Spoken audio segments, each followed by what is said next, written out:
Welcome to the third episode of the Mind of a Sheep podcast. So originally, this is Jake, and Jake was supposed to be on the second episode, but I made a mistake, like I told you guys, and it got deleted. And so we're just gonna try to replicate that and just have good conversation again and do it again. And, it went well the first time, so I think it'll go well the second time too. So, I'll let Jake introduce himself a little bit more and go from there. So you already heard my name's Jake. I go to college with Corey. We're here training for ministry. It's basically what I do. Like I love Jesus, love people. Go to the gym, work out. I sell cards. That's about it. Yeah. Hang out a lot. Yeah. I mentioned last time, and I'll say it again. Just again, your dedication to the gym, beautiful. The way that you're just, you get after it. That's a part of one of the passions, one of the things that you love to do, and you get after it, and you keep yourself disciplined and rooted in, being consistent there. And so, a big thing that I love to see it. I appreciate that. So the conversation, basically the topic we're going to talk about is pride rooted in insecurity, which is something I talked about in the first episode, and we're just going to kind of revisit because the second episode was supposed to be a part 2. And so, and I even still have, by the way, your card if you need it or you want it. Sweet. So so I guess I've explained to you guys what pride rooted in insecurity looks like for me and what I feel like it is, and so I'll let Jake explain what he feels like that is for him. Pride rooted in insecurity, like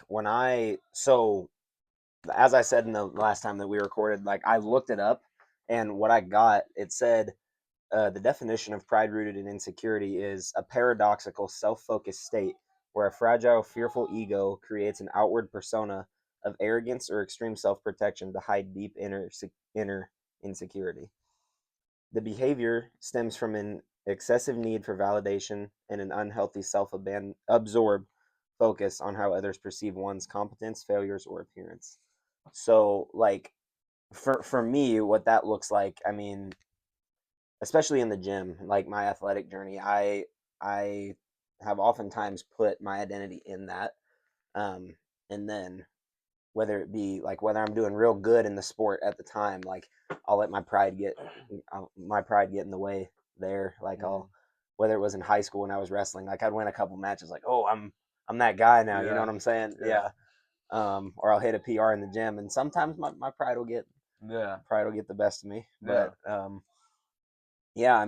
there's also been a lot of insecurity found in that, and whether it be trying to mask that up so others don't see it, so I can keep an image that I had, or that's been a huge struggle in my life, I would say. And so like mine, and it's been a big struggle for me as well. And like the where I guess mine like really started when I was a little bit younger, like at a younger age, because I just naturally was insecure in myself, and so I would pretend to be further along or pretend I was somebody I wasn't, and I would keep that image up so that way I could, portray one thing, even though life may have been another. And like it was even like when going to school from home and stuff like that, difficulties at home, I would portray one thing, like my home life was one thing, but it was always another. And that was just like something that was natural to me. And so it even boiled over into my faith too. And I guess, so my question for you is like, not really, I guess, where did it start, but like, where do you feel like you really like, if you think back kind of thing, I guess, where is it's hitting at home for you specifically for like pride rooted in insecurity? Or just insecurities in general? I would say, just going back to athletics in general, I was never the most gifted athlete. So the first however long of my athletic career, like when I first started when I was like 5, clear till like 14, I was just a not very good athlete. I was bottom of the barrel material. Like when I got my chances for the team, like being in the starting lineup, it didn't happen very often. I had to work so hard for everything I got. Nothing was ever handed. So there was a lot of like there was a lot of like insecurity that came from that. Being like, I'm not as good as these other guys. Like I have to put in that much more work, which is a blessing because like I worked for what I had. But it brought a lot of like, I would say I was kind of pessimistic in high school, and a lot of it came from that. Pessimistic, insecure, like I wasn't doing as well as I wanted to in my sport. And then I got this real big injury in high school, and I was like, well, crap, everything that I've worked for just down the drain. Yeah. So rest of that season, I was just out. Um, then worked real hard, cut like 50 pounds, and was playing the sport in a whole new way that I ever had before. Yeah. Um, then still wasn't doing as good. So I'm like, dang, like I put in all this work and I'm still so much farther behind from everybody. I feel like I can't catch up. Yeah. And that just kind of left me in a place of like, how am I going to recover? I mean, and again, like I said earlier, the pride coming from like, oh, I've won 2 or 3 matches in a row, and then insecurity when I've lost like Yeah. 6 to 8 in a row. Yeah. Yeah. But no, definitely, I definitely know what you mean. And like, we kind of talked about this last time too. Like, and it's weird how like for me, it was almost like the opposite Hmm. of like for me, like I had a natural ability like towards sports that almost like went well and things seemed to go my way. Yeah. But because like the natural ability of like where things went well towards my sport and like the things that like with football being sold out and like my all my love being for Yeah. football, when it kind of transitioned to my faith, and things weren't just coming as Uh huh. naturally and weren't just clicking for me, Yeah. and it wasn't just, and it felt like I had to grind to get anything, or I felt like I had to or I felt like I had to wait and endure to even grow in any way. Right. Like I would get impatient, and because of that I was also insecure, and that's why I would get impatient and I would Yeah. just cap my growth. And I guess like for you, like how does you feel like that translates to your faith too as well, like with the pride rooted in insecurity I and mean, stuff yeah, like that. just always a feeling of feeling like I'm behind everybody else. Hmm. I remember um, when I was coming back to the faith around age 14. Um, I remember going to youth group and Sunday school, church, and sitting there in class, like or Sunday school, or like sitting there in the small groups. Like I would have these questions, but I wouldn't want to raise my hand because Yeah. fear of judgment or fear of um, looking like that guy that doesn't know anything. Yeah. So I was a little insecure about how far behind I was, and just not being where everybody else was at. Yeah. Um, I mean, even now in college, sometimes I'm like, well, there's these people like quoting scriptures left and right, like they Yeah. just know it. Yeah. They know some of these stories that I've barely ever read or touched on before, and I'm like, oh my gosh, they have such a deep knowledge. I mean, what am I doing? Yeah. Um, but yeah, it's just I'd say I've always kind of it's not a great thing to have, but I mean, always just kind of a like I'm far behind, Yeah. Yeah. from other people. And I Kind of felt that. No, I completely agree. Like, especially coming here, like it was a like Yeah. it was a check to the Hmm. like spirit, almost in a way of like seeing how faithful people are here Yeah. and like fasting and praying and like Oh all my these gosh. things, and then Yeah. like on top of all that, like the scripture they knew, Yeah. all these things that like again I'd never heard of, never even thought to read. Yeah. Like something that's really humbling was like Old Testament. Like I never even Hmm. touched it because I was just like, just mindset was on New Testament. Like Right. that was it. That's Right. just all my Yeah. mind was on. And so when people were able to quote that too, and like, well, we got to look back to here too Uh and stuff, I was like, ooh, I don't know about none huh. of Like, that. Like what are you even talking yeah, about I right never even now? heard that name before, and they're like, that's like one of the biggest names you need to Right. know, kind of Right. thing. And it was like, man, yeah, I really need to like get a hold of myself and like get after it and start reading Yeah. scripture and start. But yeah, no, definitely. But even still, then for me, like my natural reaction was, okay, let me just nod my head and say, yeah, I know Right. what that is. I know Right. what you're talking about, or I know who you're talking about, rather than being like, and being vulnerable enough and Yeah. being like, yeah, even though I'm insecure that I don't know it, let me just go ahead and admit that I don't know it because Yeah. maybe I can learn something. But Yeah. instead, no, I was putting on a mask and pretending and just being like, yeah, I know who that Right. is. Right. Like, I And know then you who get asked a Habakkuk is. question, Yeah, like, and I had no clue who Habakkuk was. Like, right. no, it's just kind of Right. thing and stuff like that. So yeah. Then you get Um, asked a question, like, oh, so who is it then? I don't know. oh yeah. What's my Oh favorite man, verse from that? Oh, I couldn't tell you. yeah, I don't know. I don't know. Yeah, no, definitely that. And then yeah, I guess also too like with the insecurity part. I guess my question for you too is like, even with it coming into talking about insecurities and stuff, like how did that I guess affect your relationships with people too as well, like in your ability to either build relationships or like being vulnerable and like stuff like that, just different things like that. Yeah, I mean, so with that, I would say like hmm, relationships with people. Um, yeah, I would say I was kind of, I've kind of been like half awkward, half like real social, introverted, extroverted. Um, I'm like right in the middle of that Yeah, crowd. So sometimes like when I'm like building these connections or meeting new people, I can be like so eccentric and like just energetic, and then other times I'm just like, oh, You know what I'm Yeah. saying? Like don't even want to Yeah, no, don't I even want to definitely talk. believe And it's like I don't know. Sometimes it makes me feel a little like insecure about it. it. You Hmm. know, like why can't I be as social as that guy, or why can't I hold eye contact as well as that guy, or Yeah. like how are they starting conversations so well? How are they keeping them so well? You know, and then other times it just flows. Yeah. So It's natural. yeah, Yeah, definitely. just That's I don't yeah yeah. It just somehow works. Yeah, I right guess. Yeah, and then I guess my question with that too is like with the insecurity and then that too and like being afraid to be vulnerable. Do you feel like that like led to you feeling like you had to wear like you talked about that mask a lot of the mm, times too? And I yeah guess spiritually where that difficulty came in, like where you feel like you were overcoming or like going through it or still going through it, like having to crucify that. I guess like on a more like spiritual level for you, like where your headspace is at with that and kind of thinking like even in your growth now or your struggle now. So yeah I'd say like I throughout high school, I mean, you could say I was living quite a double life. You know, yeah, I would be one guy at church and youth group, and then the mouth that I had, things I was saying, things I was doing, ways I was talking to people at school or at wrestling practice. I mean, it'd just be a complete different person, you yeah, know. Um, so yeah, like yeah, I mean, and a big part of that was my, I mean, in relationships, mm-hmm. I had found my, I'd found my identity in I would say I found my identity in a woman for the longest time. Yeah, You know, like I remember I got my first relationship in eighth grade, um, and it was that was a crazy time. yeah, And then ever since then, I was like I was kind of found my. I just realized this not too long ago, and I was a few months ago, earlier this school year. I'm like, ever since I got into the dating world, I have kind of been dang, they're going crazy. yeah, yeah, But I've kind of, I was in a mindset for the longest time where I was like, I had to have somebody, you know? yeah.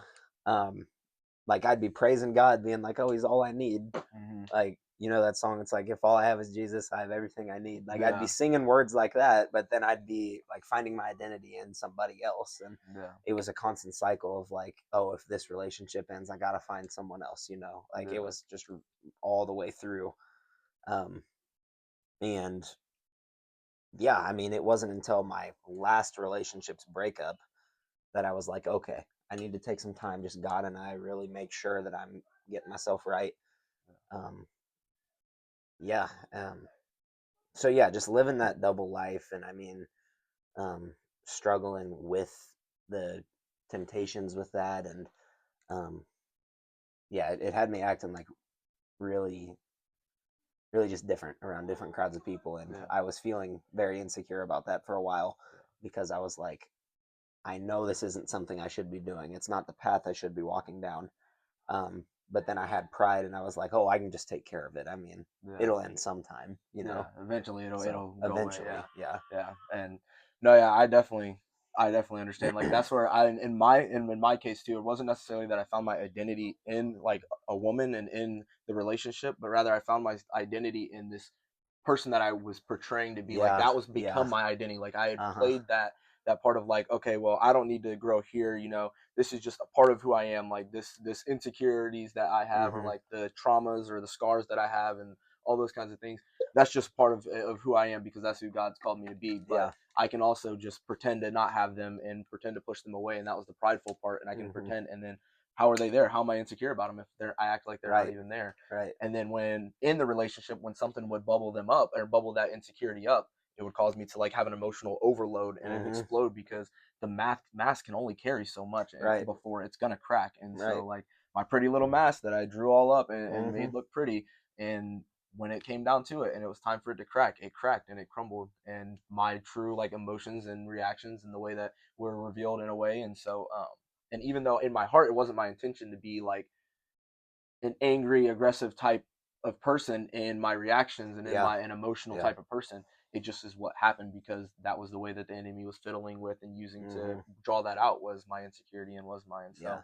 um, Yeah. Just yeah, having those insecurities and then having the pride to be like, oh, this is just a part of who I am. hmm I don't need to fix it because it's how I was made. Like, exactly, so yeah, yeah. yeah. I definitely relate to you in that a lot. Yeah, exactly. Yeah. And so, and then I guess I like my question countering to that too for like you is like, with like your call to action, or like when God's calling you to do something, or like discipline, or like when it's time to go out and do something, like those insecurities, or that, like how does that play a part in like you overcoming those, or just even like navigating those still too?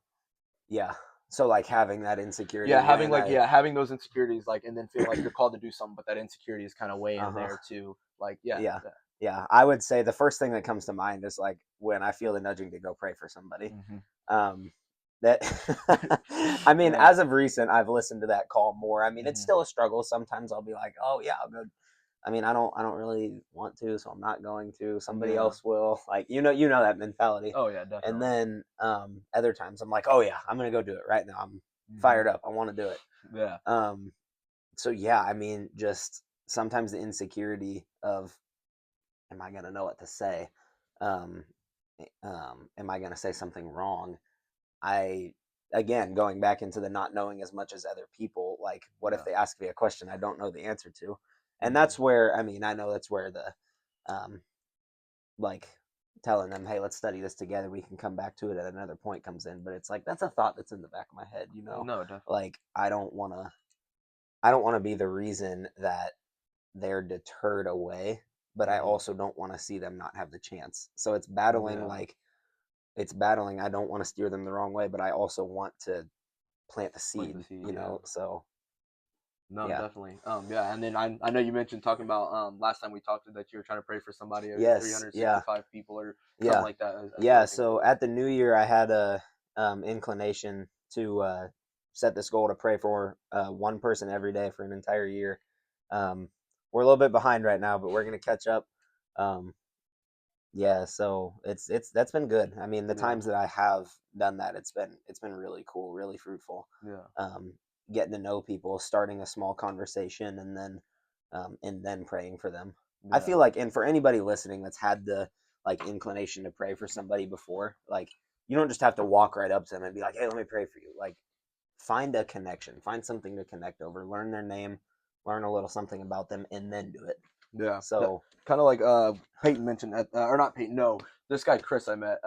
yeah, He basically talked about how like he ended up talking and having a biblical conversation with this person by simply looking at the guy's Trump hat and just saying, "Hey, I like your hat," yeah. and like it spurred from there, and God used it to for him to have Hmm. a beautiful conversation. But like if he had been insecure and didn't say anything about the Yeah. hat, or afraid, or it would have never been able to have the Hmm. beautiful conversation that it was. And so, Absolutely. but definitely, I definitely Yeah. that's how I feel too. Like with the pride rooted in insecurity and all that. Like I like to turn to Peter as my like Yeah. example, like we talked about, and like um I feel like God give me that nudge, and then when God calls me out of the boat and it's time to start walking, I start doubting in myself. I start seeing the storm. I start getting Hmm. afraid, and the next thing you know, I'm sinking, and Yeah. He's reaching out and He's lifting me up Uh-huh. again. But like even for me, I'd say God call me out of the boat, and at least Peter started walking. There's times where like I'll Like, don't even say want to that, take the step. yeah, and Yeah. then I don't Yeah. take the step, or I get out the boat and I jump right back in the boat, and so Hmm. yeah, that's something that like really that I have been like, it's funny how prayer is like one of those big things that like that I can go to when I think about Right. that too, like that call to action, because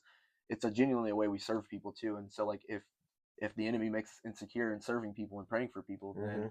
he's keeping people from the Right. kingdom in that way, or he's keeping people in a pit that they never even like, that we could have helped to get them out of, or been a light to get them Yeah. out of, God could have used and stuff. But yeah, no, you used a quote too, because you talked about when, like you said, when you're ready to go, and there's days where you're like, yeah, I'm going out and I'm praying for him. There was a quote last time you said that someone had said to you, it was like something about being on fire, being addicted to the high, or something Oh, like that, yes, yes, yes. I that I really said, liked. don't focus so much on being on fire for God that or on fire for the Lord that you forget to sit at the feet of That's what Jesus, it was. Yeah.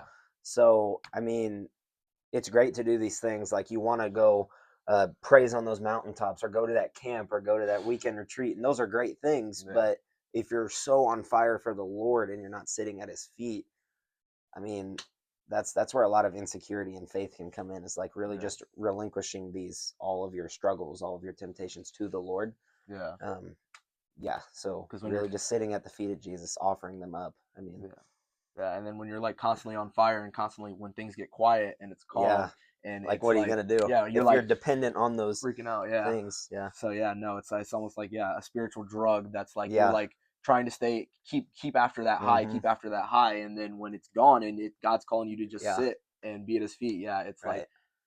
freaking out. Wait, I gotta have a calling. I gotta have Hmm. something to do. I can't. It's contentment. That's Yeah. something that God's put on my heart too in the past, like this past couple months in this season of just like being content with just sitting at his feet. Absolutely. Like I don't have to have a something I'm chasing after. I don't have to have something that I'm pursuing or a goal to get to. I can just sit at his feet and enjoy sitting with him um and that be okay. Something he even like spoke. I feel like spoke to me, and I wrote it down in quotation marks in my journal. And Mm-hmm. it said, "Your growth right now is not that it's not happening. You're growing, but I just haven't called you to the season where you're going to exhibit that growth Mm, yet." And yeah. so, like, that's what he told me. Is like, I'm growing you right now. Don't think that your growth is stalled. It's not stalled. I just haven't called you to the season where you're going to use and exhibit that growth yet. So Yeah. just continue to trust in me. Continue to allow me to prune and grow, and I'm going to take you there. But the hard part about that is, again, I get Just waiting. insecure Yeah. exactly in the Yeah. waiting, and like I get impatient, and so like when things aren't happening at the pace that I think they should be happening, I tend to, okay, well, I just got to pretend that I'm further along, and I got to, Yeah. because I'm letting somebody down if they don't happen at this pace, if they don't happen at the pace that I need them to happen, or if I get impatient and God's not doing something at my pace, then I got to put on a mask and pretend that it Mm-hmm. is better or I am further along, because I don't want to let people down, or that fear of letting people down. And it's funny because I read a book recently, and I'm reading a book. It's called Wild at Heart. So, Uh-huh. and it's a great book. And in it, he talks about the fall of Adam, and he said, I think that Adam's failure has transgressed down through so many men now, and all the men that come after that, we become so fear of failure that we're just content with the medium. We're content with just Mm-hmm. doing just enough, being just a good enough guy, just a nice enough guy, just a nice enough this, as long as I don't smoke, I don't drink, I don't do this, I don't curse, I don't do that, and I go to church on Sunday, I'm good enough. I'm a nice enough guy. We've reached that lofty summit of being just Yeah. simply a nice guy Yeah. when that's not what we're called to do. But Yeah. again, we're so fearful of failure that we don't want to take the chance on doing something that's higher than what we think we can do or what Mm-hmm. we can handle. And Yeah. so, yeah. I'd say, I mean, yeah, very, I know, very controversial guy, but a quote that I've seen with that recently from Andrew Tate was, I mean, he talked about like how most men in the world, like, or people in the world just don't try their best anymore. Yeah. They really just don't. And I mean, like you said, with as long if mentality is so dangerous. It's Yeah. like, as long as I don't smoke, drink, party, do drugs, all this, then I'm doing fine. Yeah. And I would say that was kind of me for a long time. I mean, I was going to youth group and I was this guy there, but and then I'd be like, well, I don't associate with that kind of crowd, so I Mm-hmm. must be doing something right. But meanwhile, behind closed doors, I was struggling with the lust and insecurity, and I mean, yeah, like finding my identity in the wrong places, in the my pursuit of money, the pursuit of a woman, or just yeah, I Yeah. mean, yeah, No, definitely, yeah. just And so, yeah, that really definitely, like you said, like is something that was big on my heart too. Like that hmm I would find myself pursuing and always feeling like, again, like I said, there's something I gotta achieve, something I gotta do yeah, next, something that I always gotta. having a like Mhm. something you're chasing after. I mean, just Exactly. not being content sitting at the feet of Jesus. Exactly. Yeah. Like goals are good, but Hmm. if that's where you're finding your identity and purpose Yeah. and getting pride from, then Yeah. And so like that's what I think I said it last time we talked too, of like my goal, like for me anyway, when I think of goals too, like I think of goals like my goal is to hit like 600 calories hmm eating food or something, like eating a meal, like that's my goal. But like my identity and my purpose is like I want to love the Lord better. I want to love the Lord better every single day. I want to serve the Lord's people as best as I can every single day. hmm And um, I feel like that's not a goal. Like to me, that's not a goal. That's a lifestyle. yeah, That's what yeah, you're chasing after. That's it. That's who you're choosing to live for. Um, and so yeah, I definitely agree with that, the goal statement too. hmm And you hit on finances, and you talk about finances, and I know that's yeah, something that, again, last time we talked about was big for me and big for you too. So I guess transitioning to that and transitioning to like where you do have a card business that you hmm shout out Weavy Cards, shop hmm Weavy Come Cards. on, shop. Got the Yes shirt sir, got on. the merch on and everything. But yeah, yeah. So like you have those things that you're doing, but also like you have a past with finances and stuff like that. You feel like Yeah, you like plays a part in insecurity, and so yeah, I guess giving yeah, you the floor to talk about that. yeah. I mean, first I would say, I mean, I grew up like, I mean, we struggled at times financially, like, but I had everything I need. But I know what it's like to struggle. Hmm. So growing up, that kind of put a bad taste in my mouth for like, I remember, I don't remember who I had this talk with, but I remember saying like, I don't ever want to feel that again. Like, financial freedom was a Yeah, huge thing for me for a long time, basically, to sum that up. yeah, So I remember seeing all these videos of guys like with their Lamborghinis and their big cars and mansions and Yeah. basketball courts in their houses, and I'm like, dang, so I want that to be me someday. Mm-hmm. So again, just finding my identity in that, and kind of getting insecure about not having that, you know. Um, so I'd be working, and then kind of finding my identity in the work that I was doing too, being like bragging about, oh, I just worked 40 hours this week, you know, Yeah. finding pride in that. Um, but yeah, I mean, I remember getting to my senior year and I was like, I couldn't hardly work because I had so much wrestling practices and just busy things. So like, I remember one time, I had like $2 to my name, dude. Like Mm-hmm. I was down bad. Yeah.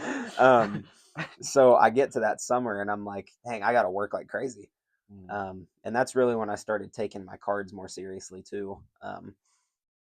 And it's kind of been a struggle Mm-hmm. at different times. I would say like putting so much into that I put less time into, whether it be reading scripture or spending time with my community or um, doing these other things. Like finding my identity in finances has been a part of my story, Mm-hmm. and it's a hard thing to climb out of. Like once you find your identity in something, it's kind of hard to let go of that, because if that's where you're deriving your purpose, meaning, calling, or goals from, then it's like that's just hard. Yeah. Yeah. Um, but really, I mean, I'd say like coming here to Ozark, especially, I've really just kind of like really let it seep in the fact that like I'm a child of God. That's my identity. That's my meaning. Um, and I mean, yeah, like I don't need to be insecure about what's going on in my worldly circumstances. Yeah. I shouldn't take pride in that, Mm-hmm. in like finances or Yeah. the gym or anything like that, but I should just be content with the Lord. Yeah. Um, so yeah, No, and I definitely like I can completely understand. Like you said, kind of like I never like didn't have everything that I needed. You know, I always had a roof over my head. I always had yeah, clothes. I always had yeah, like the basic stuff like that. Stuff that like also I watched my parents struggle financially. I watched them yeah, have to, choose one thing over mm-hmm, another, choose a bill over like right, fun and stuff like that. And then sometimes I watched them choose fun over a bill. And so that led to a lot of like mm-hmm, insecurity for me financially of like feeling like, okay, I already don't have the biggest kickstart, like, and right, that's no offense to anybody whose family is like successful or right, anything like right, that, but not at like all. I don't have a kickstart or anything like that. I have to build this kind of from the ground up. Mm-hmm, And I feel like there's this certain stipulation on like men, um, even today, that like stewardship should come naturally, yeah, and like we should already be natural stewards. We should already be naturally know how to handle finances and stuff like that too. And I think that and it's not even simply from like women putting that on men's shoulders. That's from we put that on our own shoulders as mm-hmm, well, because we get to watching Instagram and getting insecure in the fact yeah, that we're seeing all these big guys who are 19 and they get uh-huh, millions of dollars and da da yeah, da da and this and that. And so because of that mindless scrolling and that mindless and stuff like that, and then we find ourselves like I should be there already, or like I should be further enough along. Um, but I'm not, and that's okay though too, because again, Joseph didn't start in the castle mm-hmm, and stewarding the things in the castle. Joseph started in a small house, and then he made his way to the castle. God brought him right, to the castle, but his stewardship didn't start vast; it started small. yeah. And so, Start where you're just at. I mean, exactly, yeah, yeah, and not being yeah, insecure. And so, like again, for me, financial insecurity looked like um, knowing like, okay, I read it in a book once, and it's called Psychology of Money, and it yeah, basically says like a lot of people are financially insecure and they spend to prove that they have money, or to prove that mm-hmm, they have, when they really don't. Like I would spend money, I would buy the gifts, I would do like the big things mm-hmm, to prove that, oh, I can do this. Or like when we go out to eat, when I would go out to eat with friends, like I'm gonna get something to eat that, like, even though I probably shouldn't, I can just spend time and yeah. hang out, but I'm gonna spend this money because I want to prove that I got it. You don't worry Keeping up about an me. image. Yeah, Yeah, you don't got to take care of me, or nobody's got to buy or pay for me. I got it. I got it. Don't worry. yeah, And it was just rooted in an insecurity part, and then that insecurity led to pride of like, no, you don't need to pay for absolutely. me, you don't need Yeah, to do that. And like I think so many people don't realize how much in so many different situations yeah, where their insecurity leads to a prideful yeah, image, and yeah. it's just, yeah, I feel and like they're you just wrapped into each described other. me. Like Yeah. different times. I remember so many times. Like, I mean, where it's just like wanting to be able to have that lifestyle, Hmm. but it's just not there. But you Yeah. want to keep up the image, so so people gotta don't do it. see Yeah. what's going on behind closed doors, so they don't see your real situation, like what's really going on, Yeah. and then that insecurity turns into that pride. Yeah. Yeah. No, definitely. And I think that's something like, even like you said, that it keeps up that image, and then behind closed doors, something that like I've really learned here in the past like 3 months, 4 months now, of like what vulnerability looks like and not being afraid to be vulnerable. And so I guess my question to you is like, where, like, maybe if you, I don't, obviously I probably sure you feel like you've overcome, or you're overcoming pride rooted insecurity and that kind of Hmm. aspect and stuff. But like, I guess where do you feel like vulnerability has played a big part in that for you, and like where you maybe have seen like being vulnerable in this moment led to like freedom here in this area, kind of thing, stuff like that. Yeah, yeah. Hmm. Hmm. I would say like um hmm. Can you repeat the question? Sorry. So like I've kind of Just word trying to vomited the yeah, question. yeah, That's you're my good. bad. You're good. Basically, like, how has like vulnerability led to freedom of like certain insecurities that you may have, or like pride that you may have that you're holding on to, but because you were vulnerable, it like almost like released that holding on to you of that insecurity, and just being like, this is a part of me, or this is who I am, or this Hmm. is me. So like just being vulnerable Cool about about things. something, and Yeah. then just really kind of embracing the story, and Yeah.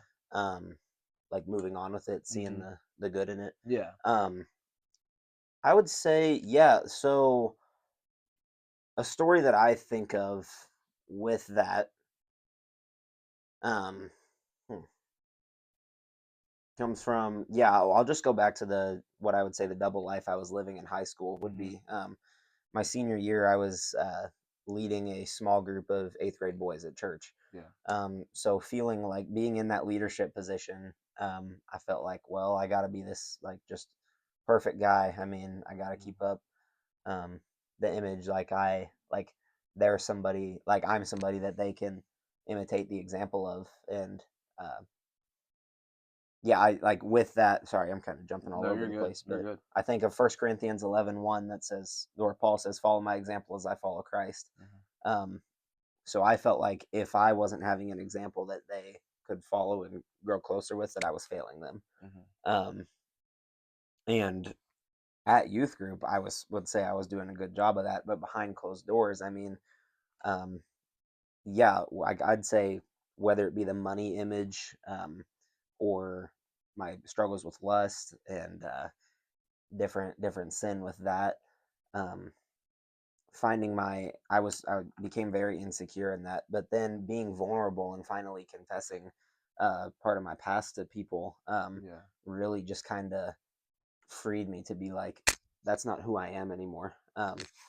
There there's some great power in that confession, Yeah. to be able and processing, Hmm. because when you confess, you're able to process through different things that have happened, Yeah. and you can really like I have made peace with my story and my mistakes and different things that I've made, insecurities I've had, pride that's come from it.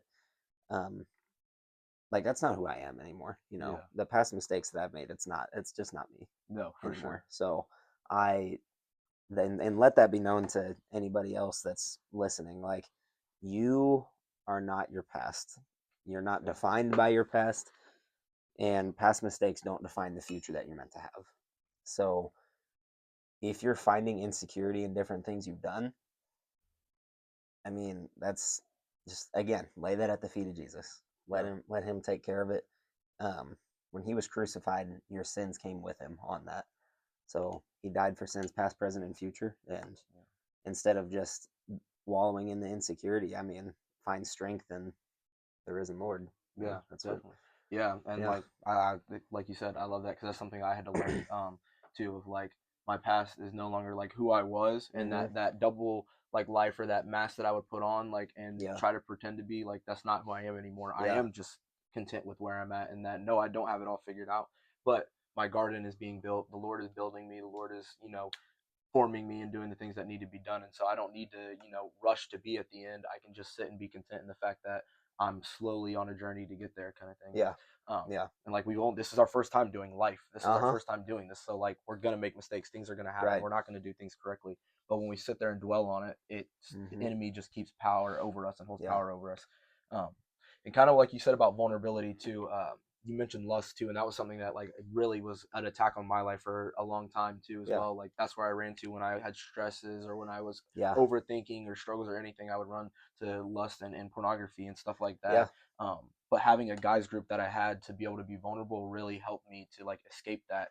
And I read a quote recently, and again, the Wild at Heart book, Yeah. that said, a lot of men turn to pornography and stuff like that because it makes them feel like men without ever asking anything of them. Yeah. And so it's like we don't have to do Oh, anything. dang. That's Yeah, see what I'm saying? Yeah, see yeah. it took us. Yeah. Yeah, bro, it was yeah. It's basically yeah. Again, like I said, it makes us feel like men without ever asking anything of us. Like Yeah. we and so in that, that's why a lot of people sometimes get trapped in it too, and get trapped in that is because we get addicted to that. I want to feel like this or I want to be this, and so we get addicted to the things that make us feel like that, and we idolize the things Mhm. that make us feel like that make us feel like men or make us feel further along than what we are. Mhm. um, and kind of like you said about the youth group too thing, like where you felt like you didn't want to let them down, I can kind of really relate to that too. And like for me, it was a past relationship of like being in this relationship with a woman of like I was in a relationship with a woman of God who like was so faithful, and her faith was Mhm. so beautiful and so strong, and so many different aspects, and her trust in the Lord and all of these things. Like it called me to be better, and to have a better faith, and to it uplifted me towards a better faith. But rather than actually taking the route that I should have, I just put a cap on the growing of the seeds that were Yeah. growing, and pretended that with a mask, and covered it up like I was already there, like I was further Yeah. along, and like I wasn't having struggles, and Yeah. like I wasn't having moments of doubt and things where I needed to work through, and like times of my past. And so again, because of that, because of the fear of failure for her, but also like people in my church, and like Mhm. people I didn't want to let down who were trying to disciple me or pour into me, and like all those things, um, I chose to put on a mask and to pretend to be further along, or pretend to have wounds healed that weren't actually healed, Right. pretended to Right. have spiritual intelligence that wasn't actually there, just different things like that, spiritual obedience that wasn't actually Mhm. there. And that even still has a lasting effect on me on the standpoint of like, um, I read a quote that said, spiritual confidence comes in consistent obedience. Mm. But Yeah. even in like consistent obedience and consistently being obedient to the Lord, like I still find myself getting scared that like you're only being obedient because you want something out of me, Yeah. or you want something out of him. Yeah. Like, and that's the enemy chirping to me. That's Yeah. the and saying like you're only being consistent because it's still the mask. Like you're really being obedient. Yeah, you're doing good, Mhm. but you're only doing it for the mask. You're only doing it to put on the charade. And then when it's all said and done, you know you're gonna crumble. Yeah. And so that's where like learning to tune that out. And I really like spent time the past couple weeks of like learning how to tune that out. And I've really started to like that voice is starting to go down and go away. But I would be lying if I didn't say it still doesn't creep around. It Right. still doesn't try to. Absolutely. And Yeah. again, it's just from that past and from where I'd done it in the past. Um, that the enemy is going to try to hold it above me. But I want you Mhm. to know, like you said, your past does not define you. The enemy is trying to hold your past over your head. Nope. Only the enemy holds the past over you. But when the Lord has called you into something, when the Lord has called you forward to move forward, and He's gonna let go of your past, and so you have to too. And sometimes that looks like letting go of your old self, letting go of people in your past, letting go of so many different things in order to grow and to become what the Lord is calling you to become. Yeah. And like in Daniel, the Lord chopped in Daniel's in Nebuchadnezzar's dream, and Daniel told him the tree gets chopped down, but the Lord's leaving the roots so that when you repent and you come back, he will redo the kingdom, Yeah. and he'll grow it back even more faithful and beautifully than it was Yeah. before. And so like if it's supposed to be restored, the Lord will restore it. And if it's not, Mhm. it's not going to be restored. But don't be insecure in what you lost and what you missed out on. And also don't be insecure in your past. Say, hey, I did come through this, because without the sufferings and the gift of suffering, how could you ever give the gift of leading somebody out of it, the gift of wisdom Absolutely. on Yeah. how to get out of it to somebody? And that's something Yeah. like I'm really learning to be content in, and growing and being like, you know what, this time of quietness and this time of where I feel like my growth is stunted and I'm having to be patient is okay. Mhm. And it's okay to go through what I went through in the past, and losing people in the Exactly. Yeah. relationships that I had in the past, because that needed to happen in order for God to help me Mhm. grow. Yeah. And so, yeah, that's just kind of where I'm at Yeah. and where my growth has been moving forward too.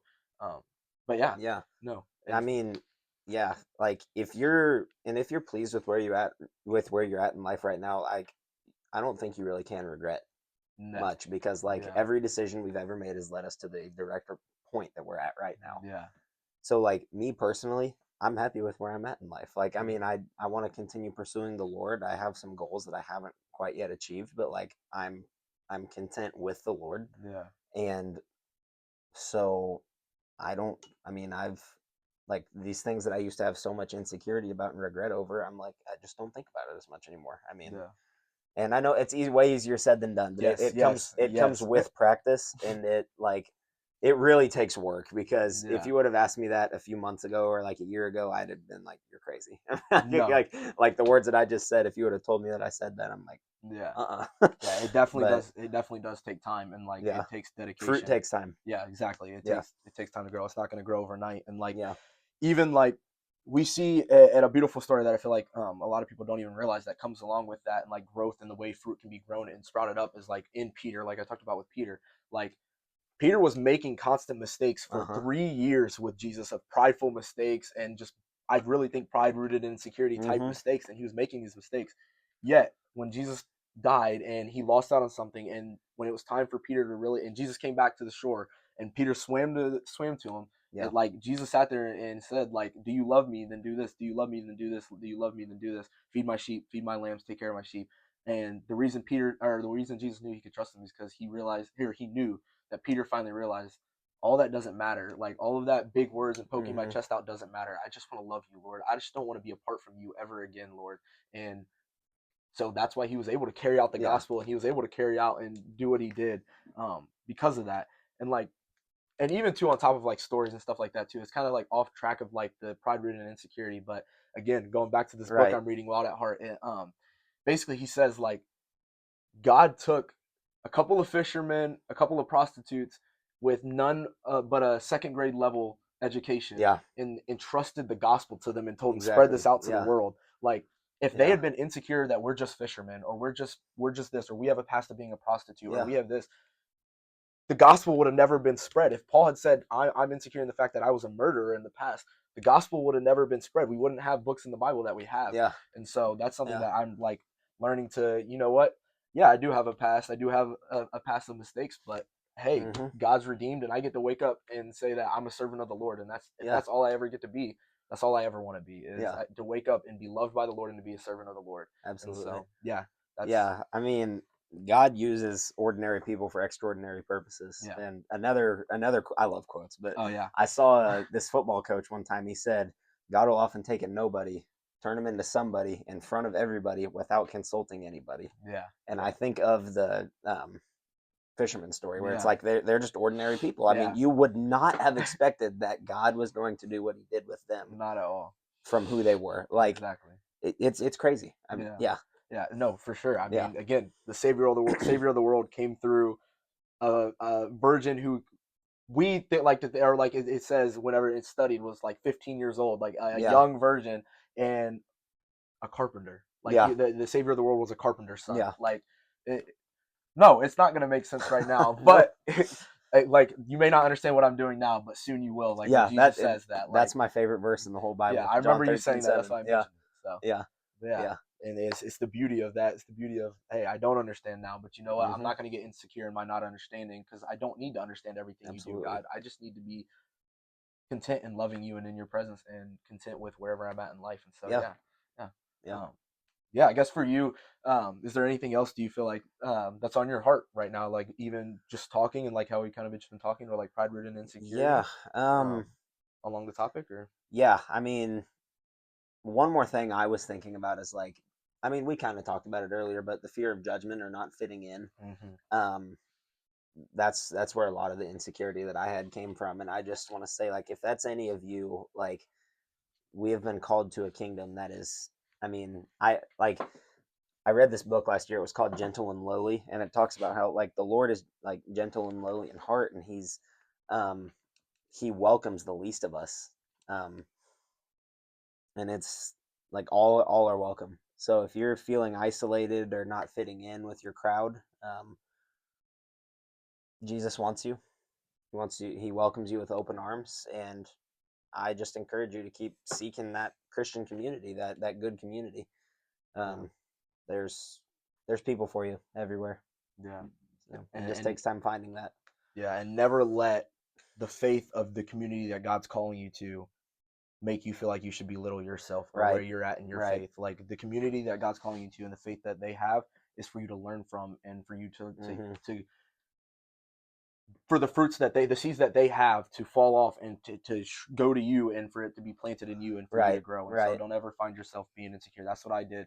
And that was a lot of my problems, and a habit I built was finding myself being insecure in the believers I was surrounded by. And so therefore I would pretend to be on their level rather than just being content with where God had me. Right. And so when I finally Yeah. let that go and just decided, you know what, I'm going to be content with where God has me, that's when true growth began, when true fruit started to be not just sown, but also blossom and started to ripen and Right. started to the effects that started taking place. So Yeah. yeah. Yeah. I mean, one more quote, like, or I guess not really a quote, just kind of a saying, but I mean, something I have kind of adopted the practice of is like, I don't like being the smartest person in the room. Mm-hmm. You know, like I want to be in a position of learning from somebody else, Yeah. you know, like I've been in the gym for a while, so I'm kind of known for that kind of thing. But I love working out with people that are like farther along their journey than me or stronger than I am, you know, Yeah. so I can learn from them. Or whether it be at college here, like I love having these conversations with people that like that know more than I do, because like Yeah. they have a piece of knowledge that I don't yet, Yeah. like, and that I can learn from them. So, um, like just not being insecure in the not knowing, Yeah. um, and then also not taking so much pride in being like, oh, I could be the smartest person here, but or I could step over here, learn more, and then move back over here when we can handle it, Mm-hmm. and then when God's worked on our heart, so that we're not being prideful in that. Yeah. No, So definitely. I love that. I love that. Yeah. yeah, Like, let me be the lowest in the room yeah, here, so God can use me here with the mm-hmm. knowledge I'm gonna gain. Like, Yeah, I love that. I love yeah, that. So yeah, thank you yeah. for joining me. Of That's course, yeah, gonna conclude the podcast. Again, I appreciate you for joining me, yeah. and thank you so much. Of That course, brother. is episode 3 of the Mind of a Episode Sheep 3. Come podcast on. with Yep. Jake. See you guys. See y'all. Peace.